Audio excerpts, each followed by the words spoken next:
novo, Senhor, obrigada, Pai, por mais um dia que o Senhor nos dá a oportunidade de estarmos aqui reunidos em Teu nome. Amém. Para aprender mais de Ti, para estar na Tua presença, Senhor. Use o Marcelo para que ele possa nos ensinar. Amém, Jesus. Através da Tua palavra, Santo Senhor, Espírito. nos edificar, preencher nossos corações, que seja uma aula abençoada, preparada por Ti em cada detalhe, Senhor. Abençoe a vida de cada um que está aqui, que se dispõe, Pai, a estar na Tua presença. Amém. E aprender cada vez mais da Tua palavra, Senhor. Abençoe os que estão a caminho, que seja um culto abençoado Amém. e preparado por Ti, Senhor, que a gente possa estar na Tua presença e Te honrar cada dia mais, Senhor. Que seja uma manhã abençoada, em nome de Jesus. Amém. Amém. Amém e amém. E amém.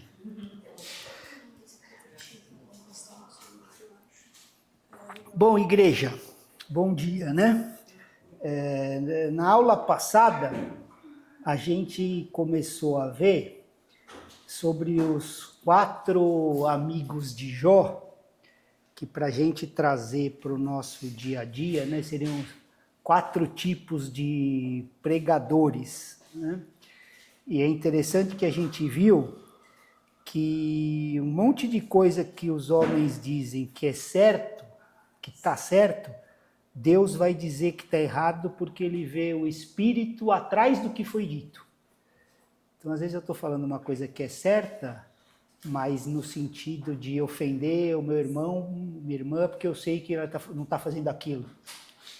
Então, não é uma admoestação, não ensina, é no sentido de ofender, de humilhar, né? A motivação para apontar defeitos e tal. E Deus vê o coração, né? E aí a gente entra nos 4 tipos de pregadores, né, que ele faz, só para a gente retomar, foi aquele que falava, a gente até leu na aula passada, né, me foi trazido em segredo, visões noturnas, aquela turminha do recebi uma coisa especial de Deus, me deu uma chave e tal, né, para buscar autoridade em cima do que ele está dizendo, né, não se baseia apenas na palavra de Deus, né. Se eu achar que alguma coisa que eu estou inventando aqui, né, trazendo uma revelação, eu tenho que ter muito cuidado, porque nós temos, assim, 2000 anos de história de igreja, e agora eu que sou o alecrim dourado que recebo tudo, né? Então, muitas vezes, quando eu estou estudando e estou vendo, assim, e percebo alguma coisa, eu vou dar uma lida, assim, procurar material. Centenas de pessoas já viram aquilo, né? E glória a Deus por isso, porque é perigoso eu achar que a revelação me foi dada, né? A palavra de Deus até fala sobre isso, né? No livro de Daniel fala assim, abre o livro, né? E outra hora fala assim, fecha o livro porque não é para esse momento. Então, níveis de revelação, a gente até entende que o Espírito traz diferentes conforme a era da igreja, né, para o entendimento melhor. Mas a gente tem que ter sempre essa humildade de não achar que... Então, esse tipo de pregador, tipo ele faz, olha, um espírito passou, um vulto, tal, né, me entregou. A gente sempre tem que ter uma cautela quando ouve isso, né? A pessoa que busca autoridade em cima desses testemunhos, não só na palavra de Deus, né? Mesmo eles dizendo coisa correta, né? O Bildade, aquele do discurso, né, que era gentil, né? Mas mesmo com a gentileza, ele continuava acusando Jó. Então ele, assim, bastante veneno nas palavras doces. A gente fala de maneira suave, mas dando aquelas agulhadinhas, assim, né? Então é esse tipo aí que fala dessas coisas, né? O Zofar foi o outro, né, que ele atacava duramente Jó, né? Eu usei até aquele exemplo daqueles profetas autoproclamados, sabe? Deus não ungiu, não chamou, mas ele está sempre atacando e falando e tal, né? Sempre botando condenação em tudo que vê, né? E Jesus criticou muita coisa, obviamente, né? Mas era uma crítica em cima da unção, né, de Deus para a igreja se corrigir, né? E a gente até leu Tiago 3:1, né, que Meus irmãos, não sejam muito de vocês mestres, sabendo que seremos julgados com mais rigor, né? Ele está falando exatamente isso, né? Para a gente não ser um censor de todas as coisas, das ações de pessoas, né? E fica avaliando cada coisa que é dito, né? Não... E acaba perdendo o todo, né? Eu gosto de usar um exemplo, que assim, você vai assistir uma orquestra sinfônica, aí tá aquela sinfonia, aquele negócio maravilhoso, né? Todo mundo assim. Aí você começa a prestar atenção naquele que errou uma notinha, assim, sabe? Aí você vai pôr o violino, aí olha lá. Aí a outra também errou ali. E aí você fica tão preocupado nessas coisas que você perde o belo do todo, né? Porque fica só naquilo, né? Então a gente precisa saber, né? Não apenas censurar, mas ver o todo, né? Eliú, que foi o último, né? Era um jovem, mas foi um dos que mais passou, né, de conhecimento. O problema dele é que ele nunca tinha passado pelo sofrimento, não tinha vivido, né, nada com Deus nesse sentido. Então, o que ele diz está correto, mas ele não está falando com unção. Até usei o exemplo, né, na aula passada, tipo assim, obviamente que todos nós podemos e devemos, né, consolar os irmãos, o Espírito Santo é o Consolador, a gente pode cooperar com ele, mas assim, se eu tenho um testemunho na minha vida de algo que Deus fez eu superar, vamos falar uma coisa bem dura, né? Vamos supor, perder um filho. E aí o Senhor trabalhou na minha vida, tal, fez eu superar a tristeza, o luto e tal, não sei o quê. Se acontece com outra pessoa, eu tenho muito mais autoridade de falar porque aconteceu comigo, né? De estar com aquele irmão, com aquela irmã e consolar e dizer, né? É nesse sentido, né? Não passa... E Paulo fala isso em 2 Coríntios 1:4, que ele disse assim, ó, é ele que nos consola em toda a nossa tribulação, para que pela consolação que nós mesmos recebemos de Deus, possamos consolar os que estiverem em qualquer espécie de tribulação. Então, assim, o que ele fez em nós serve para a gente consolar os outros que estão passando por problemas, né? Então, esse era o problema de Eliú. Ele falava muito, né? Mas não tinha experimentado nada com Deus ainda, né? Pela pouca idade e tal. E no final, todos eles eram os pregadores da prosperidade, né? Porque assim, eles estavam falando que Jó não estava fazendo certo, por isso que não estava prosperando, né? Porque se ele fizer, ele vai prosperar, ele vai. E não era nada disso, né?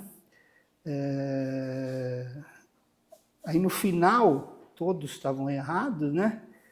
E Jó fala em Jó 6:6, um pouco antes de começar, ele fala assim, ó. Pode-se comer sem sal o que é ímpido? Ou haverá sabor na clara do ovo? Aquilo que a minha alma recusava tocar, isso é agora a minha comida repugnante. Então, o que ele está falando aqui para os mensageiros, né, que Jó está respondendo, é que, tipo, a mensagem de vocês para mim é igual comida sem sal. Tipo assim, que nem clara de ovo cru, né? Não estou nem aí para elas, não tem gosto, não tem sabor, é o que ele estava falando, né? E aí, Bildade, ele está falando, eu vou dar uma amostrinha da pregação dele, de Bildade, né? Então é Jó 8:4. Se os seus filhos pecaram contra ele, também ele os entregou ao poder da transgressão que cometeram. Então, o que ele está falando? Ó, os seus filhos devem ter pecado. Então, eles, se pecaram contra Deus, esse seu castigo é merecido. Ele estava falando isso para Jó, né? E no verso 6... Se você for puro e reto, ele, sem demora, despertará para ajudá-lo e restaurará a justiça da sua morada. Então, ele está dizendo aqui para Jó, se você é puro, né, mesmo e vive com integridade, Deus se levantará e restaurará todas as coisas, né, seu lar feliz. Então, ele não sabia nada da vida de Jó, né, dos filhos de Jó. A gente viu, né, o início do livro. Então, para a gente, assim, quando a gente critica, né, as outras pessoas, os filhos, né, ou quer achar resposta, isso aconteceu por causa disso, eu sei que aconteceu com tal pessoa, é por causa daquilo, é por causa da... A gente está igual a humildade. O que a gente sabe, né, da vida da pessoa, né, de como ela é com Deus e todas essas coisas, e aí a gente fica querendo achar, né, que sabemos tudo, né, que o problema é a pessoa, o filho fez isso, então por isso que você está passando isso, né? Então é um aviso para a gente ter cuidado, né, irmãos e irmãs?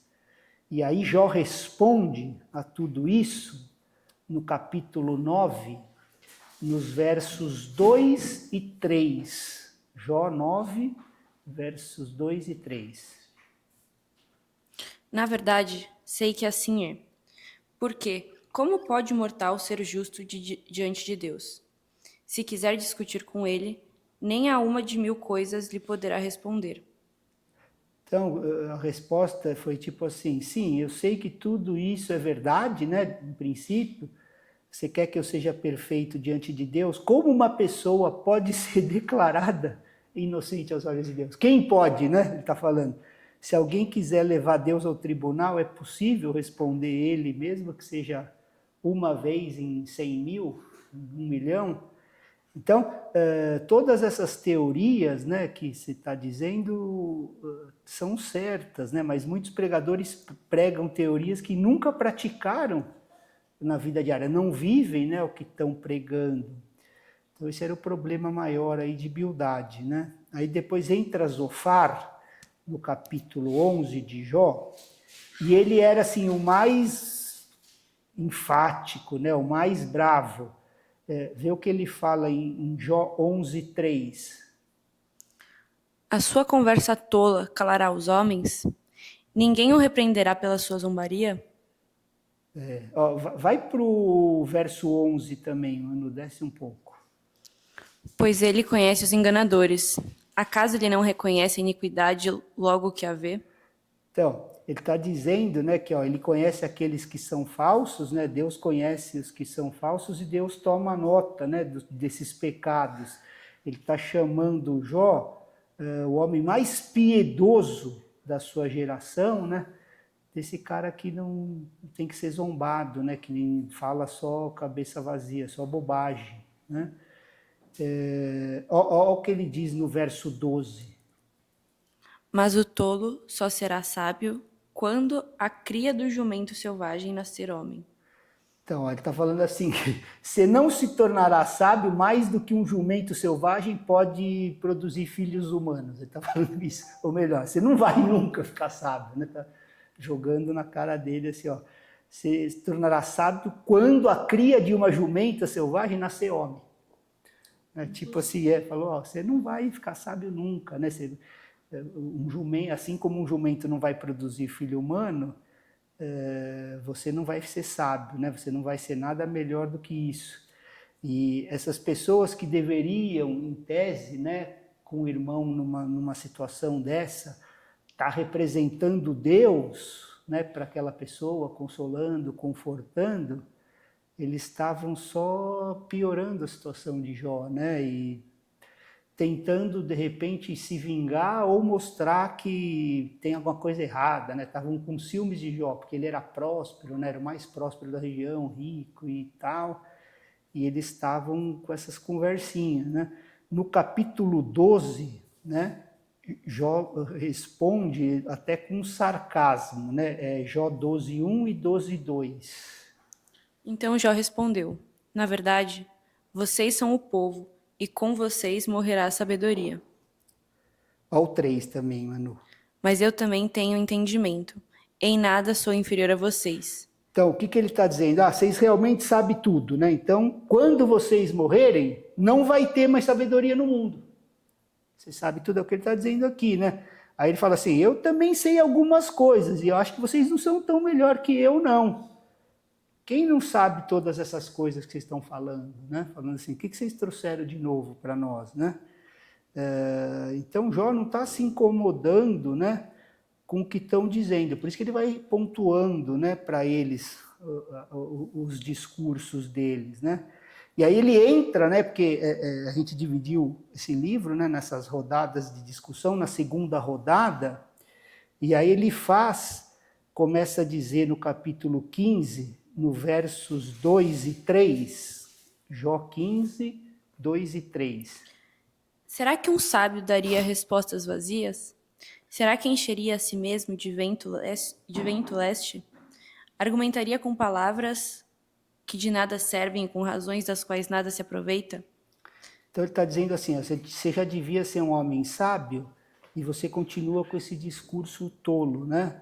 Você não está falando um monte de bobagem, é um monte de ar quente, você não tem nada dentro, né? Está falando isso aí, as suas palavras para mim não estão adiantando em nada, né? E aí no versículo 20 de Jó 15, olha o que ele fala. O ímpio é atormentado todos os dias, no curto número de anos que se reservam para o opressor. Está falando assim, não adianta que os maus vão viver o seu próprio tormento, né, sua dor por toda a vida. Que eles vão ficar colhendo, né? E essas pessoas más, né, do versículo em diante, né, podem estar bem também e as cidades delas estarem bem também, né? Ele está dizendo assim, quem somos nós para poder dizer que isso é por aquilo é por isso, né? Ele vai no Jó 16, 2 e 3, olha o que ele fala. Tenho ouvido muitas coisas como estas. Todos vocês são consoladores que só aumentam o meu sofrimento. Será que não terão fim essas palavras vazias? Ou o que é que instiga vocês a responder assim? Então, ele está falando assim, eu já ouvi essas coisas antes, né? Vocês são um bando de consoladores miseráveis, né?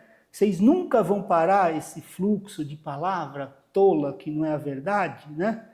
O que vocês dizem, o que eu disse que faz vocês falarem, né? Sem parar. E aí ele vai para o 4. Eu também poderia falar como vocês falam. Se vocês estivessem em meu lugar, eu poderia dirigir-lhes um montão de palavras e balançar a cabeça na presença de vocês. Entendeu? Então ele está falando, cara, não estão ajudando. Eu também poderia estar nesse lugar falando blá, blá, blá, blá e nada de verdade, né? E aí na segunda rodada, Bildad vai falar em Jó 18. Eu estou só passando rápido, porque essas discussões, quando a gente lê Jó, elas são, né, termináveis, né? Então eu estou passando só os principais, e aí ele vai falar no capítulo 18, no verso 2 ao 4. Até quando você andará à caça de palavras? Considere bem, e então falaremos. Porque somos considerados como animais e passamos por tolos aos seus olhos? Você, que se despedaça em sua ira, pensa que a terra será abandonada por sua causa? Você pensa que as rochas devem ser tiradas do seu lugar? Então, ele está dizendo para Jó, né? Até quando você vai parar de falar, né? Diga algo sensato se você quer que a gente responda. Você acha que a gente é gado, né? Ele está confrontando Jó, né? Você acha que a gente não tem inteligência? Você pode arrancar o seu cabelo de raiva, mas você acha que isso vai fazer as rochas caírem de um penhasco, né? Ele está dizendo isso. E aí no 5, ele diz assim, ó. Na verdade, a luz do ímpio se apagará, e a chama do seu fogo não resplandecerá. Então ele está falando assim, ó, a verdade permanece, né? Que a luz do ímpio vai ser apagada, né? Deus vai apagar um dia a luz do ímpio. Em outras palavras, você é um homem ímpio. E aí no 6, ele fala assim, ó. A luz se escurecerá na sua tenda, e a sua lâmpada sobre ele se apagará. Ele está dizendo isso mesmo, não? Como Deus apaga a luz do ímpio, alguém está falando, ó, a luz em sua tenda vai ficar escura, né? Aí ele entra no 7 e no 8.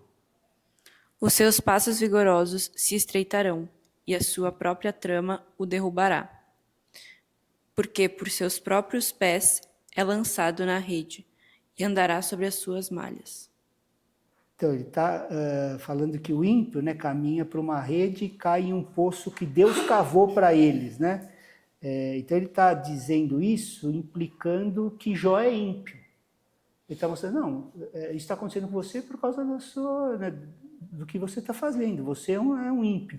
E aí Jó responde isso a partir do verso 19, do 2 até o 6. Até quando vocês vão me atormentar e me esmagar com suas palavras? Já 10 vezes vocês me insultaram e não se envergonham de me injuriar. Se eu tivesse realmente cometido algum erro, isso interessaria somente a mim. Se vocês querem se engrandecer contra mim e usam a minha vergonha como argumento contra mim, então saibam que Deus foi injusto comigo e me cercou com a sua rede. Então ele está falando assim, ó, mesmo se eu tiver pecado, isso é uma preocupação minha, não é de vocês, né? Deus vai lidar com isso. Por que vocês estão incomodados com isso? Vocês estão tentando me superar usando a minha humilhação para evidenciar meu pecado? Né?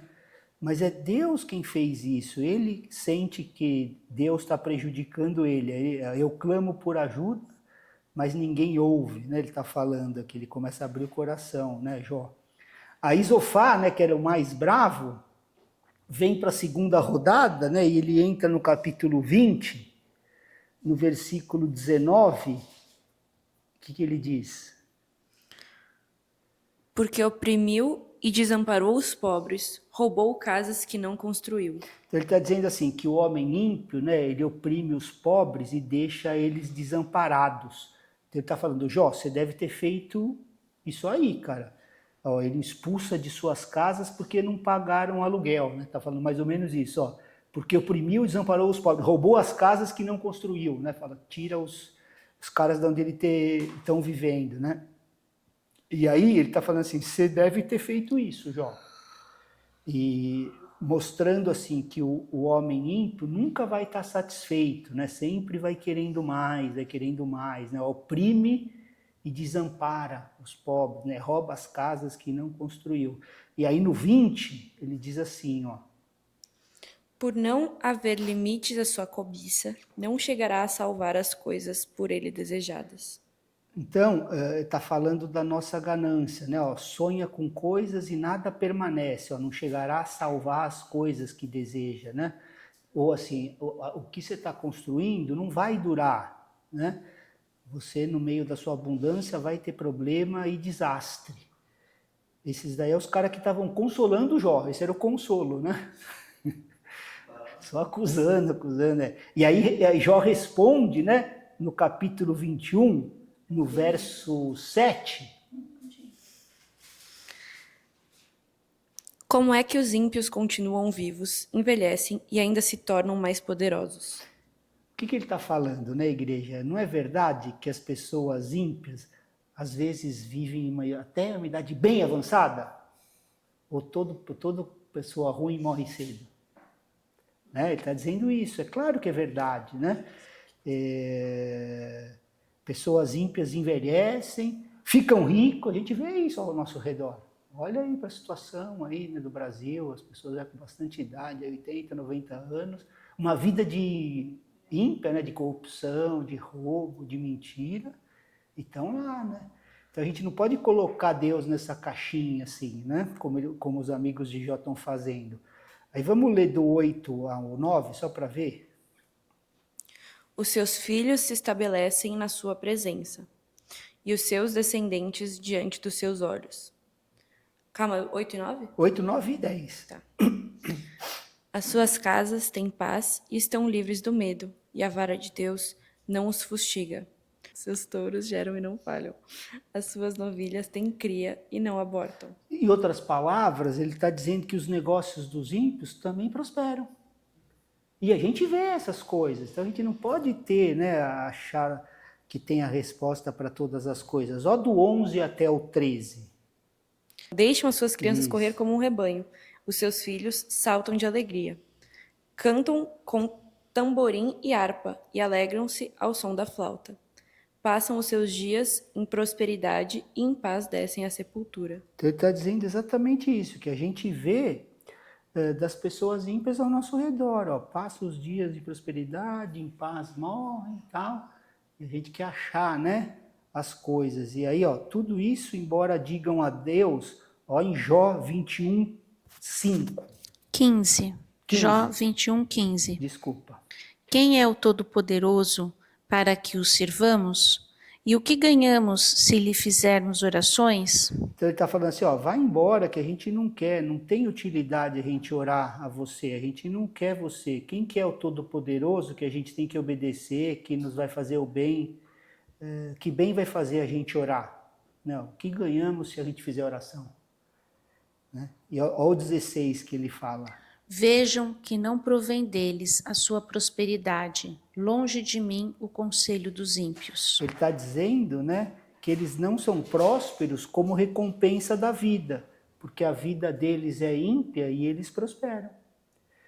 Então, Jó está dizendo que esse tipo de pensamento, né, o sofrimento dele, não está ligado às ações, porque ele não era ímpio e estava sofrendo. Então, do mesmo jeito que o ímpio pode estar bem, o justo pode sofrer. Né? Jó está explicando para eles, né? E aí eles entram na terceira rodada de discussão, né?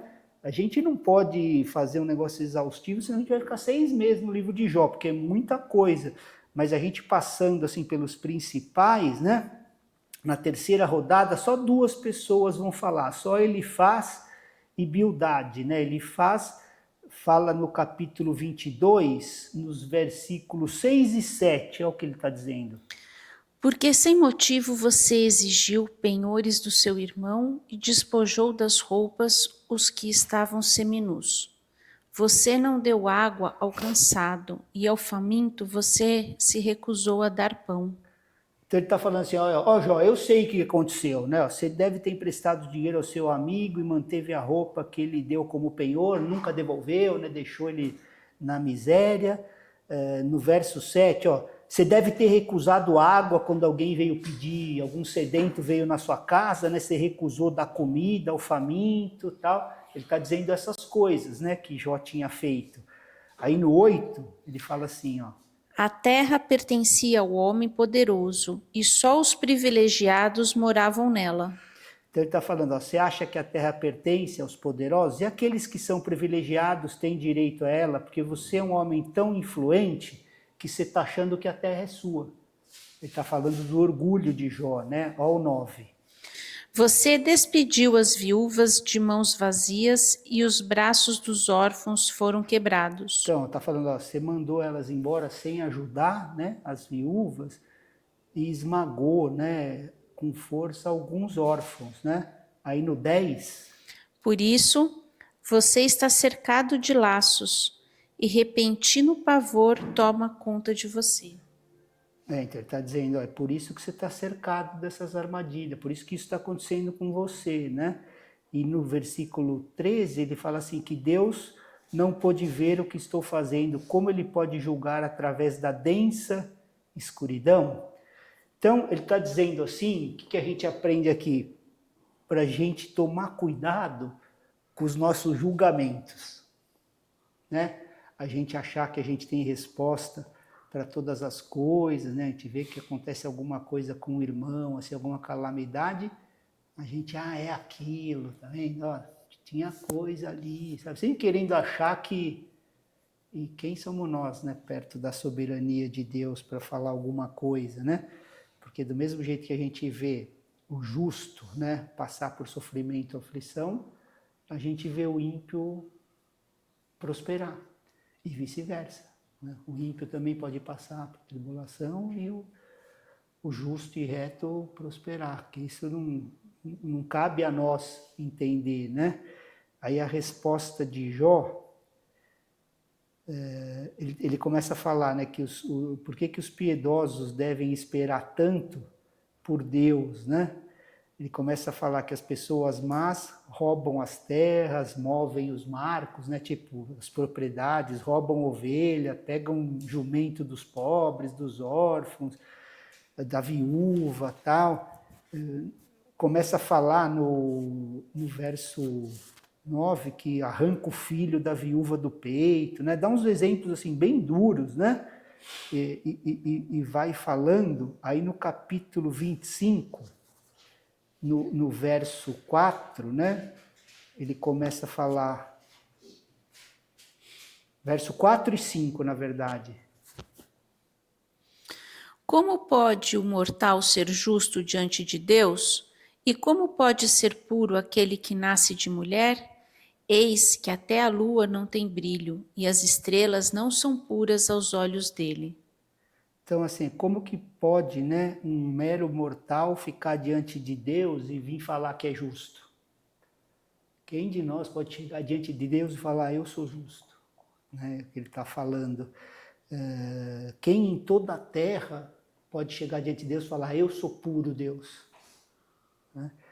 E ele está comparando, né, que a glória de Deus é tanta que até a lua ou as estrelas mal brilham, né, diante dele, tipo, refletem um pouquinho, né, nada comparado a ele. Aí ele, a resposta de Jó, né, na terceira rodada, no capítulo 26, verso 2. Como você sabe ajudar o que não tem força? Como você sabe socorrer o braço que não tem vigor? Ele está dizendo assim, como que vocês ajudaram pessoas impotentes como eu? Como que vocês salvaram pessoas que não têm força? Como que vocês iluminaram a minha estupidez? Né? Ele está usando de sarcasmo, né? Ele está tipo tirando sarro deles, né? De onde vocês tiraram essas frases de sabedoria de vocês, né? Que espírito está falando através de vocês, né? No versículo 4, ó a pergunta dele. Com a ajuda de quem você profere tais palavras? E de quem é o Espírito que fala em você? Então, assim, de quem é o Espírito, né? Que fala através de vocês, ele está dizendo. Aí, ó o verso 6. A minha justiça me apegarei e não alargarei. A minha consciência não me acusará em toda a minha vida. Então, ele está dizendo assim, cara, eu estou com a consciência limpa, né? Eu vou andar com a minha consciência limpa enquanto eu viver, ó. Me apegarei e não alargarei, né? Não largarei. A minha consciência não vai me acusar toda a minha vida. Né? E aí a discussão continua, né?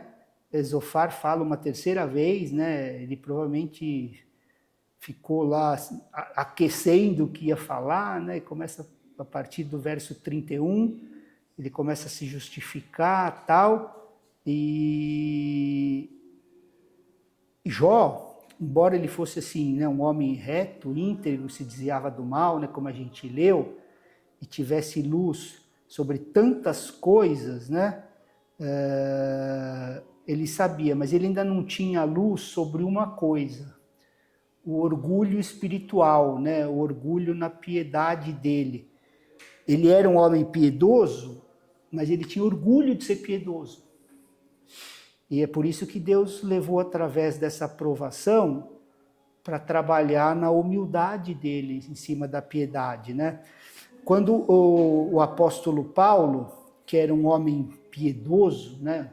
2/3 do Novo Testamento ele escreveu, ele estava correndo perigo, correndo risco, né? De se tornar orgulhoso. E aí ele foi levado através do sofrimento, Paulo. Então ele recebeu um espinho na carne, né? Chamado o quê? Mensageiro de Satanás, né? Então Jó teve esse mensageiro também. E Paulo também. Olha o que Paulo diz, né? Eu sei porque eu recebi. Só que Jó não sabia, porque Jó não tinha Bíblia. Paulo tinha, né? Todo o Antigo Testamento, né? Era um mestre da lei. Olha o que Paulo diz em 2 Coríntios 12:7. E para que eu não ficasse orgulhoso com a grandeza das revelações, foi-me posto um espinho na carne, mensageiro de Satanás, para me esbofetear a fim de que eu não me exalte. Então, o que ele está falando, né, igreja? Eu sei porque eu estava em perigo de me tornar espiritualmente orgulhoso, né? Paulo está falando. Então, Deus fez isso para me manter humilde, para que eu pudesse obter graça, porque Deus dá graça só para os humildes. A palavra não é bem clara que fala que Deus resiste aos soberbos, mas dá graça aos humildes. Então, se Paulo continuasse nisso, Deus ia ter que resistir. Ele não ia experimentar a graça de Deus, né? Então, a resposta, né, do Novo Testamento, a gente não pode culpar Jó. Ele não tinha Bíblia, ele não tinha Espírito Santo, ele não tinha irmão para explicar isso e não tinha reunião, né, de oração, não tinha escola bíblica dominical, não tinha nada disso, né? E mesmo assim, ele viveu tudo isso, né, com Deus. E na nova aliança que a gente vive, a gente tem luz muito clara sobre por que Deus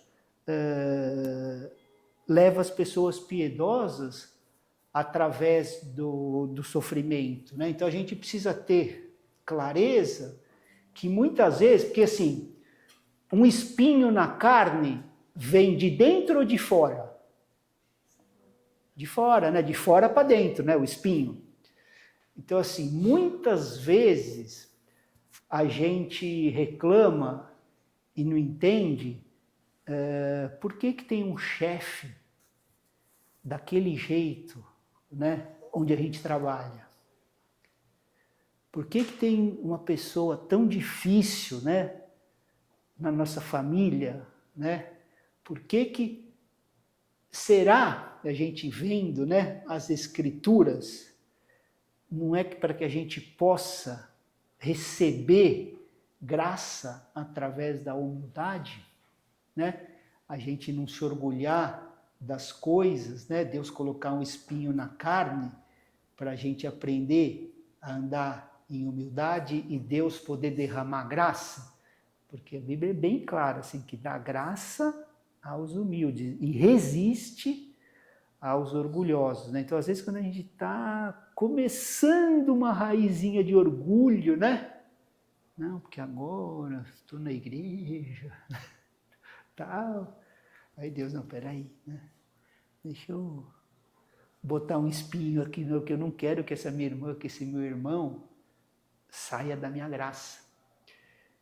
Então ele começa, né? Paulo entendia, ele mesmo diz com clareza, eu sei porque eu recebi. Ó, para que eu não ficasse orgulhoso, foi-me posto um espinho na carne. Né? Então a mesma coisa com Jó, com orgulho espiritual, né? Deus permitiu, né, aquelas coisas para que ele continuasse humilde e pudesse receber da graça, né? E aí a gente chega no último pregador de Jó, que é Eliú, que eu só vou mostrar algumas coisinhas, né, que diz no capítulo 32 sobre ele. Ele era filho de Baraquel e ele estava também zangado com Jó, né? E aí é uma coisa que eu sempre digo, né, para os irmãos, né? Sempre que a gente tiver zangado, não prega, né? A raiva, ela controla as nossas palavras. Então, assim, no sentido que eu estou falando de pregar, sempre que tiver zangado, não é nem só pregar, é assim, nem mesmo fala em casa. Espera passar. Espera passar. Quando você vê que você está com raiva, que você está irado, assim, né, que você está, fica quieto. Porque eu estou falando isso porque eu também estou nesse processo, né? Não estou acima de ninguém, então tenho que aprender ainda mais. Para ficar quieto a hora que você vê que você está com raiva. Porque Tiago diz que nunca pode operar a justiça de Deus. Vamos ler esse verso, é Tiago 1:19. Vamos ler o 19 e o 20. É assim, vou ler na minha versão. Vocês sabem essas coisas, meus amados irmãos. Olha só o que ele está explicando. Cada um esteja pronto para ouvir, mas seja tardio para falar e tardio para ficar irado. Aí ele explica no 20. Porque a ira humana não produz a justiça de Deus. Olha que bacana para a gente meditar, né? A gente precisa estar pronto para ouvir e tardio ao falar, e tardio para se irar. E aí ele explica, porque se você continuar falando com ira, não vai haver a justiça de Deus no que você está falando. Né? Então você pode se salvar de centenas de pecados só de seguir essa regrinha assim, né? Tipo assim, pronto para ouvir, tardio ao falar e tardio ao se irar. E entendendo que a ira humana não produz justiça de Deus. Estou falando isso porque eu estou nesse processo, eu preciso de graça. Porque às vezes você está bravo e quer continuar falando. E você, com aquela ira, você não vai produzir justiça. Vai tomar uma água, vai caminhar, vai fazer alguma coisa e depois fala.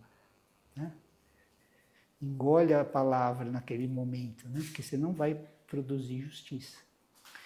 E aí, Eliú não tinha, né, essa sabedoria e ficava falando. Mesmo zangado com Jó, ele ficava falando, né?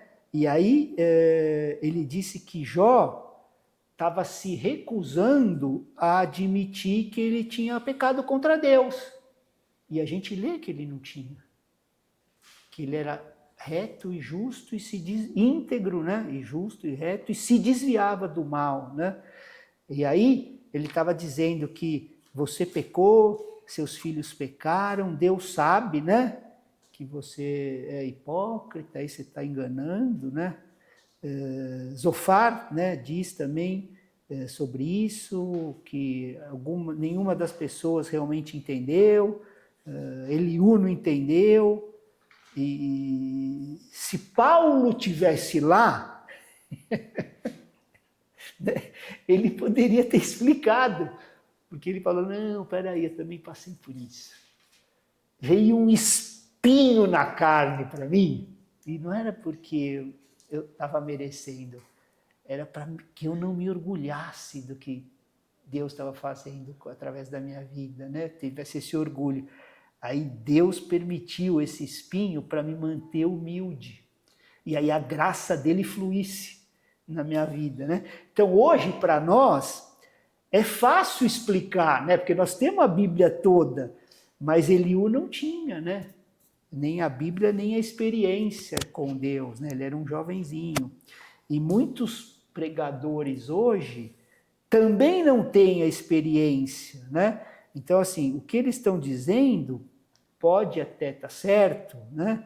Eliú era um bom homem, né? A gente pode ver que era uma boa pessoa, mas se a gente não experimentou, não passou, né, por provação, por sofrimento, por algumas coisas que Deus permite, o nosso nível de ministério ainda é superficial.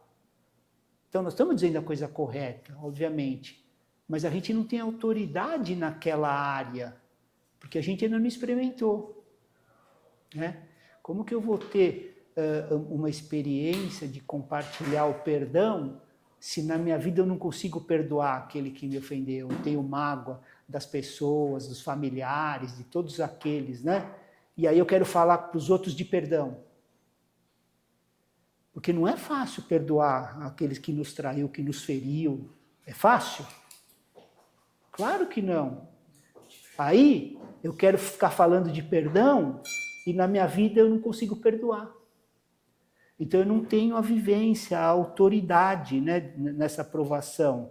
Então isso é que a gente aprende na vida de Eliú, né, que acabamos, né? A gente aprende nisso, que apesar dele estar falando as coisas corretas, ele não tinha vivido nada daquelas coisas, por isso que não tinha autoridade. A gente leu com Paulo o porquê que ele podia consolar os irmãos na tribulação e nas provações, né? É bem clara a palavra, eu só posso tribular vocês por causa que Deus permitiu eu passar por tudo isso. Né? Então, às vezes, esse último tipo, né, do pregador, que é o Eliú, que falava com ira, né, que por isso que a gente viu que a ira humana não produz justiça de Deus, né, e não tinha experimentado nada daquilo. Então, se o apóstolo Paulo tivesse lá, era facinho para ele, né, experimentar. Permitindo o Senhor, na próxima semana, A gente vai finalizar o livro de Jó, porque falta só um pouquinho mesmo, nós já estamos no capítulo 32, agora é só o encerramento, né, até chegar no 42, que todo mundo espera ansiosamente, né, Jó 42. A gente vai terminar assim, permitindo o Senhor, tá bom? Obrigado, igreja, que Deus nos abençoe. Amém. Tchau, Bino!